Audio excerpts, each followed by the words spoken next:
Cette courte vidéo va vous permettre de revoir les formules essentielles de photométrie avant de commencer le test.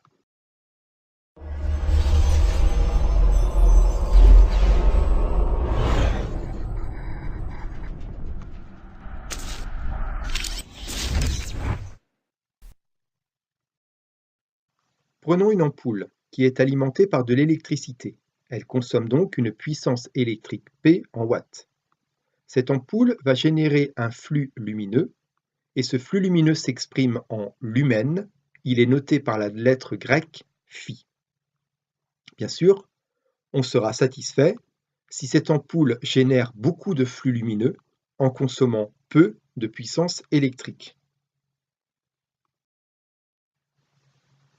Prenons le cas de cette ampoule qui consomme une puissance électrique de 20 watts et qui génère un flux lumineux de 1000 lumens. On voit donc que chaque watt d'électricité génère 50 lumens de flux lumineux. L'efficacité énergétique de cette ampoule est donc de 50 lumens par watt.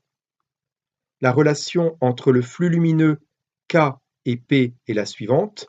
Le flux lumineux est égal à l'efficacité énergétique de la lampe multipliée par sa consommation de puissance électrique.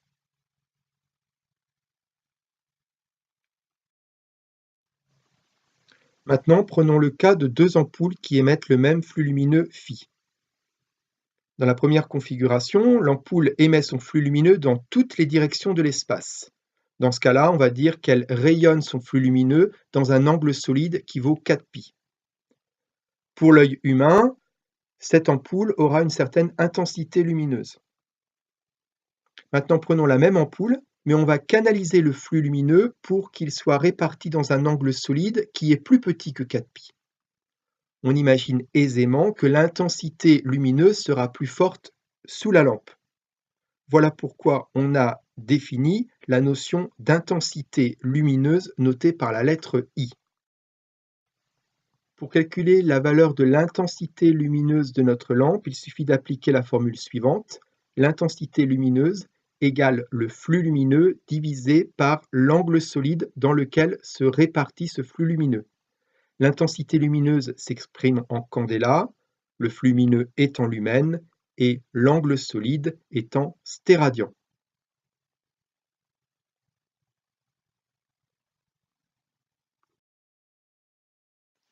Donc récapitulons, nous avons une puissance électrique P en watts qui alimente une source lumineuse S dont l'efficacité est K. Il y a génération d'un flux lumineux phi en lumens. Ce flux lumineux va se répartir dans une structure géométrique en 3 dimensions qui est définie par un angle solide oméga en stéradian. Si jamais la source lumineuse émettait son flux lumineux dans toutes les directions de l'espace uniformément, la valeur de l'angle solide serait de 4π. À l'intérieur de cet angle solide, il y a donc une certaine intensité lumineuse I qui s'exprime en candela. Maintenant, si on place une surface S1, ici en rouge, à une distance d de la source lumineuse, bien sûr, cette surface va être éclairée par la source lumineuse. Il y a donc la notion d'éclairement d'une surface. L'unité de l'éclairement est le lux. Et pour calculer cet éclairement sur la surface rouge, il suffit de connaître la distance entre la surface et la source lumineuse, ainsi que l'intensité lumineuse qu'il y a dans le cône de lumière qui tombe sur la surface. Cette surface rouge aura pour éclairement I sur d carré, d étant la distance entre la source lumineuse et la surface.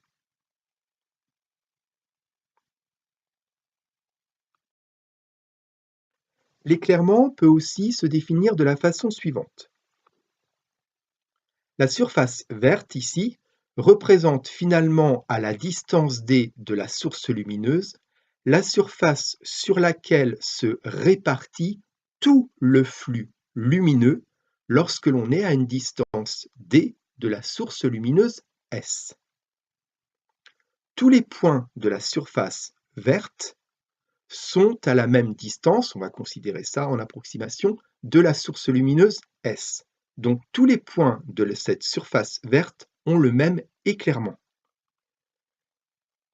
Si on imagine que cette surface verte a une surface S2, l'éclairement en n'importe quel point de cette surface verte vaut φ, le flux lumineux mis initialement par la source lumineuse dans l'angle solide ω, divisé par la surface sur laquelle s'est réparti ce flux lumineux à une distance d de la source lumineuse, donc ici S2.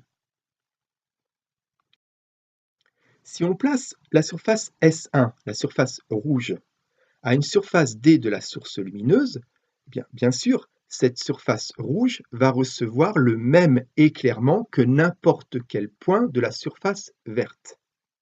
Donc, l'éclairement sur la surface rouge, qui a une surface S1, peut aussi se calculer en utilisant la formule φ sur S2, attention, S2, surface sur laquelle s'est réparti le flux lumineux à une distance d de la source lumineuse.